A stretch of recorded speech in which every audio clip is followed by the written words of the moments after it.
Welcome to this session with me, Emeritus Professor Stephen Adei. I'm following my series on leadership for everyone, everywhere. In other words, being able to be a leader wherever you are. And now I'm looking at family leadership.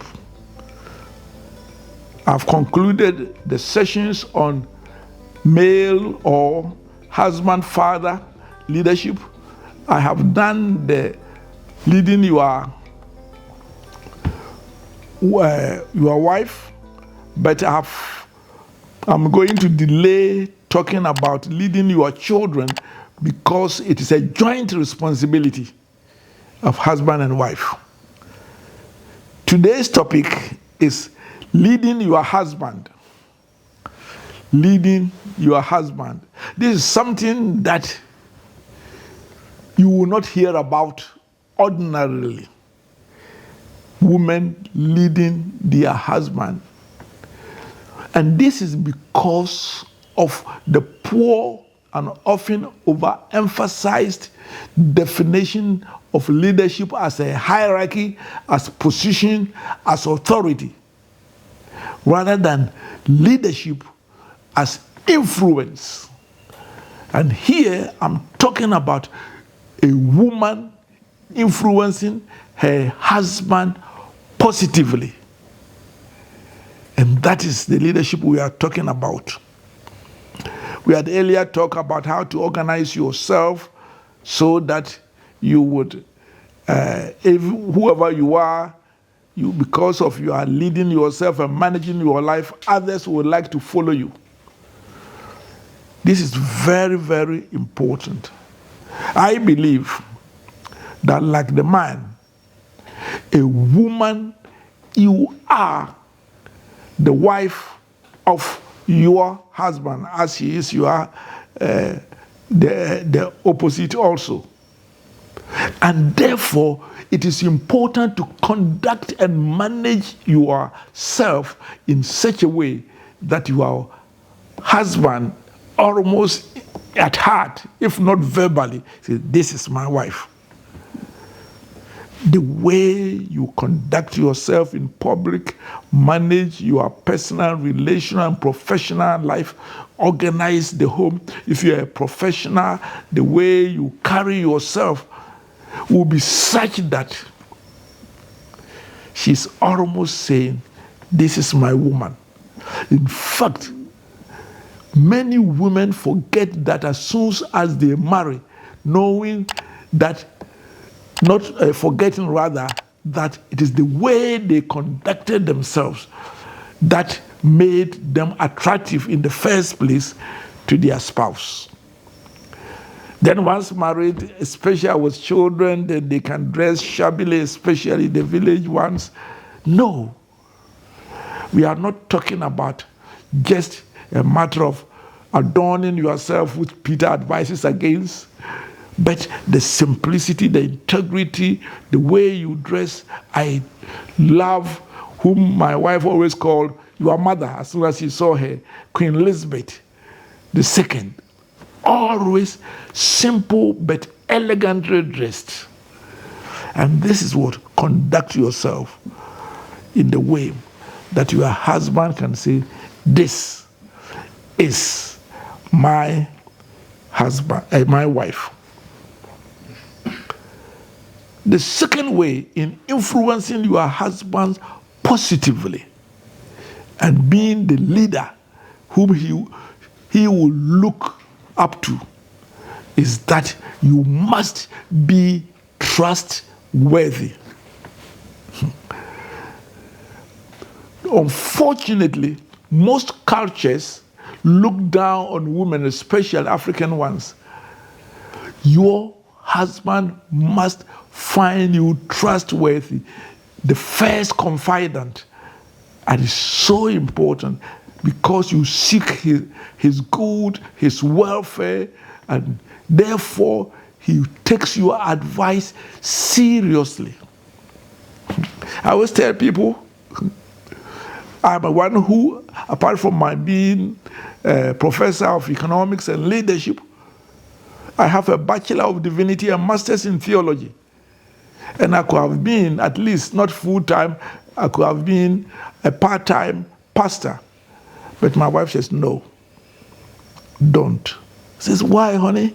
He says that if you become a pastor of a denomination, our ministry will be limited. I listened to my wife. This tells me of the story which was told by Mrs. Walter Ingrid Trobish, Walter Trobish's wife, Ingrid, who wrote several books on marriage from the African perspective, though one was an American and the man was an Austrian, because they were missionaries in Cameroon. And one of the stories she told, she mentioned, they says, an African king actually added the country, but I will make it generic African. The king, old king, was getting worried that the men were following traditionally what they shouldn't do, listening to their wives' advice too much. So one day he called a number of his generals and all of them. He says, you people, of late I see that you are just becoming, quote unquote, a woman's men. Now I want to see those who are bold enough, they don't follow their wife. Now these are the two doors. All those who are strong enough to resist their wife should go by the right. To his surprise, his general took the right. Then the second in command, everybody except one impish looking man, he took the left. So he came, at least, thank God, I have one bold man who is not just swayed by the wife. So he asked the man, what's your secret? He says, oh, when I was coming today, my wife told me not to follow the crowd. In other words, listen, there's nothing shameful about listening to your wife. Man and madam, be trustworthy. The noble woman of Proverbs 31, one of her characteristics is that her husband trusts in her.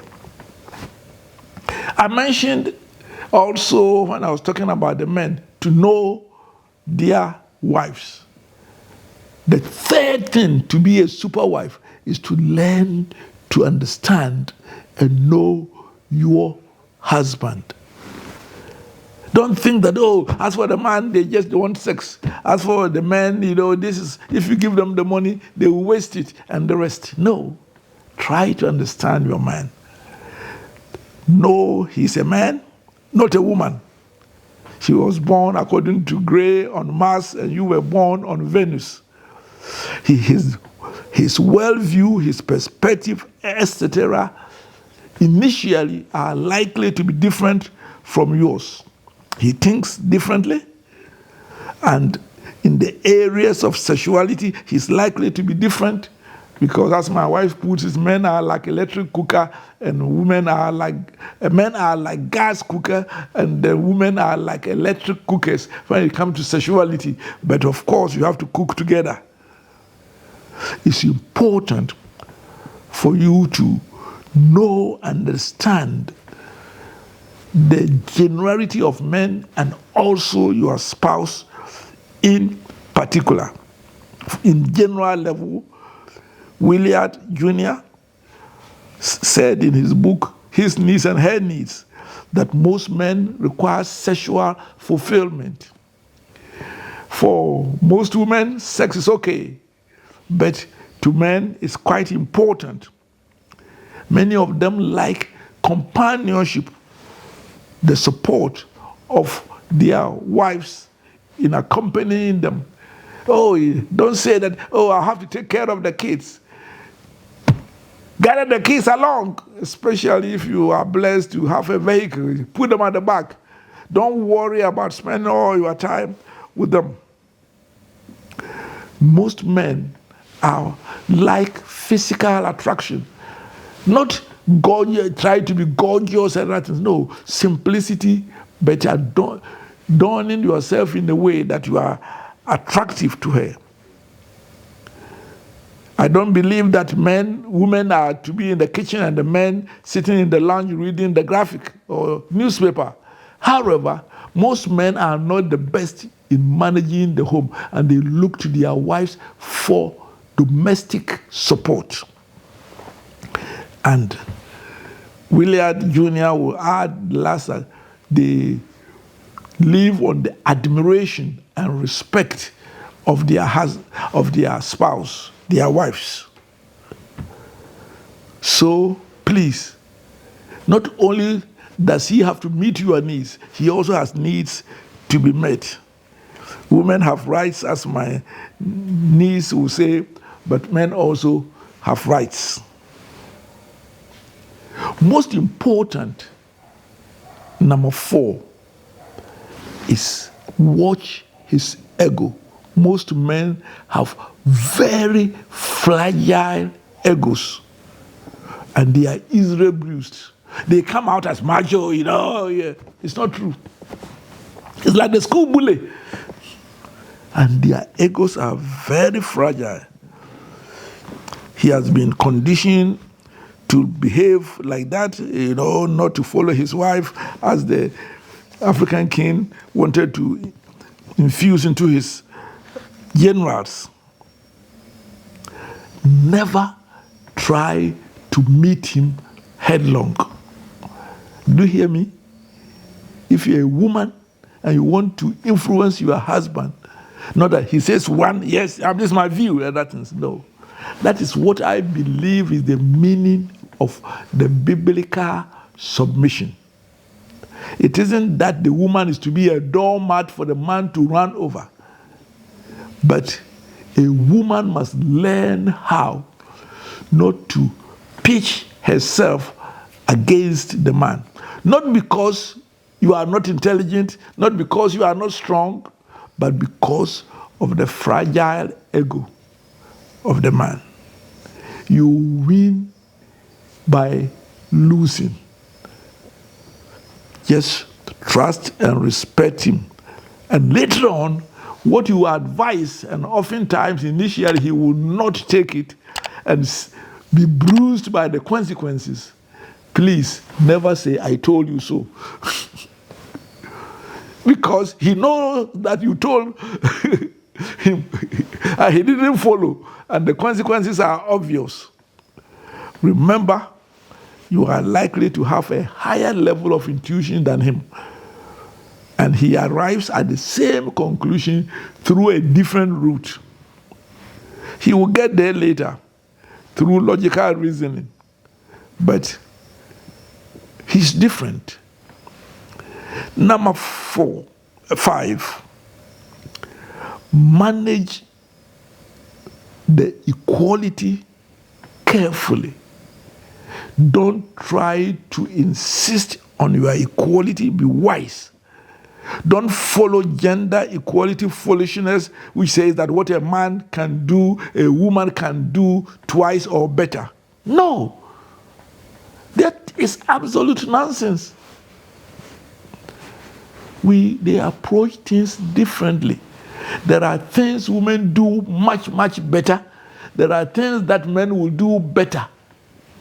But the good thing is that in the family, you are equal, different, and must seek to complete each other. The next is be proud of your creation as a woman made in the image of God. You were made also with a certain capacity to be a helper to your husband. Not that she must not also help you. Again, remember that female leadership in the home is different. It's like the COO vis-a-vis the CEO. And acknowledging that you are different, you are equal, and you are to complement your partner. Leadership, and the best of leadership, tend to be servant leaders rather than the macho men who want to lead. It will be Next, you win your husband's respect, and she will follow your leadership if you organize yourself, manage your time, balancing your personal and professional life well. And learn as much as possible from the literature, from the Bible, good women like the noble woman of Proverbs 31, Esther, Abigail, Mary of Nazareth, Ruth, Deborah, and the rest. And also, don't try to dominate your husband like Jezebel tried to do with Ahab. Even more so, because I said that about the man, to prioritize their home. The wife, to influence your husband and to meet his admiration. Please make your husband, your children, and home your number one priority. I had great respect for the German Chancellor, Angela Merkel, who, as the head of one of the most powerful nations in the world, would be at home and cook a meal for her family and everything else.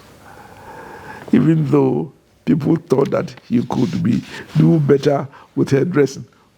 But he was a model, professional, head of the state,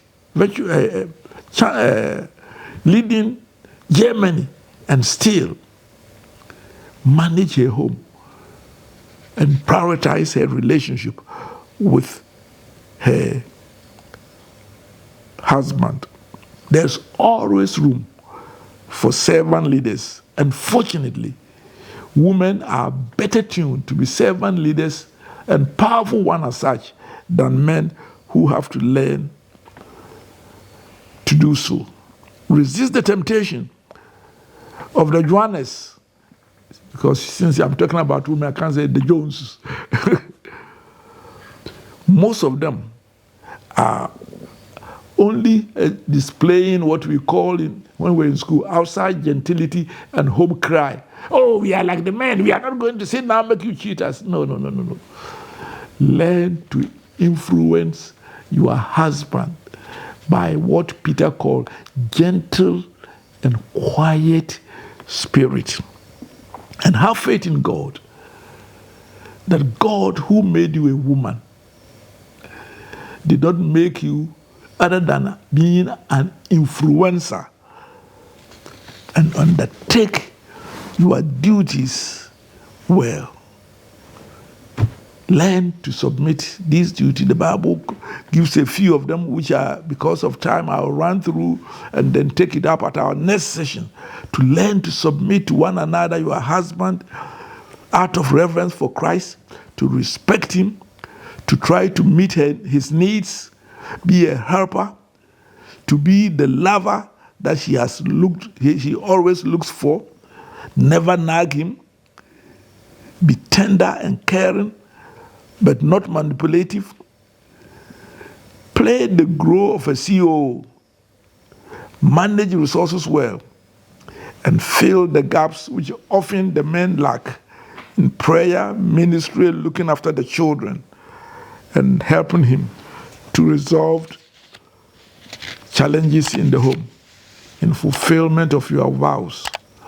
We will talk about the duties of a godly woman, and which will make you a super bride and wife in our next session. Shalom, and may the Lord be with you. Please don't forget, as always, to look for me on my YouTube channel, Emeritus Professor Stephen Adei, and on radio, ZFM 101.9.